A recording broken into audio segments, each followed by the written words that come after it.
Growing up, I knew my town was weird. And when I say weird, I don't mean quirky, small town. I mean really weird. I think the first time I noticed this was when I was 8 years old. I was at church with my family, an activity which I found incredibly boring. No offense to Jesus, but SpongeBob was just more interesting. Due to this boredom, my mind would usually begin to wander, and I would often stare off into the distance. Today, as my gaze broke from the preacher, I noticed something odd behind the podium. It was 3 red gasoline cans, and from the brown outline inside, I could tell they were full. This was especially weird because this was during the summer. There was no need for heating, but as soon as my mind thought of how odd it was for there to be gasoline and the need for heating, what was already hot? I focused back to the preacher, and the service was soon over. The next day, I was awoken by the sound of my mother sobbing hysterically and the television blaring some sort of news. It took her an instant to calm herself down.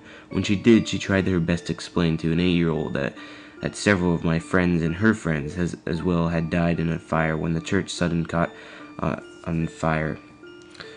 The preacher who had tried to save them was also killed. I cried because it was the only thing I could understand to do at the time.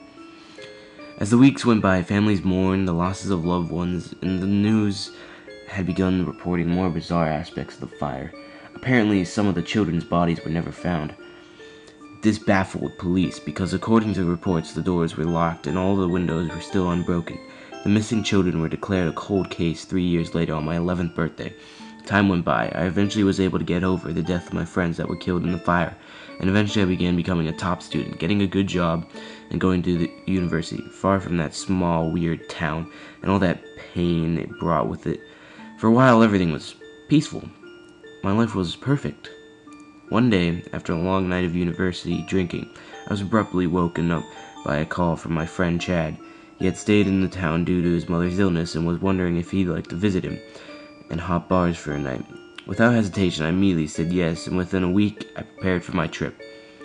Arriving in the town for the second time was strange. Leaving it was like leaving the land of Oz and going to Kansas.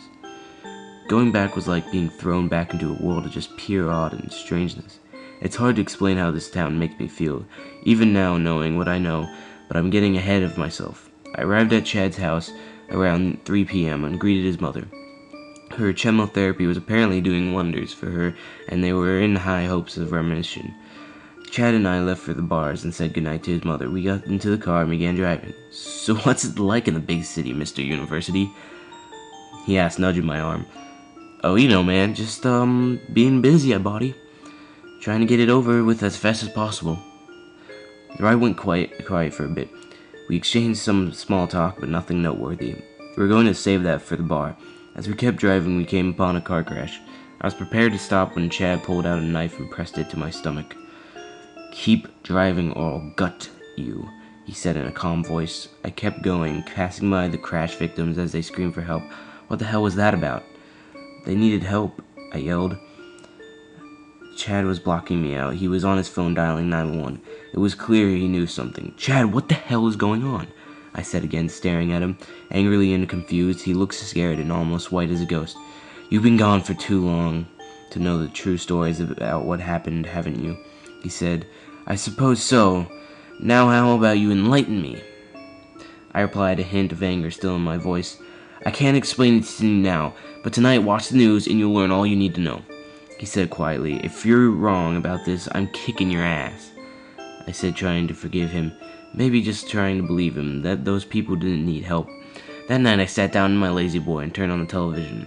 Switching into the news, the reporters were talking about cultists who would pretend to be a car crash victims in order to lure people to be used in sacrifices. The part of the news broadcast that will always stick with me was the face of the leader. It was the preacher at the church.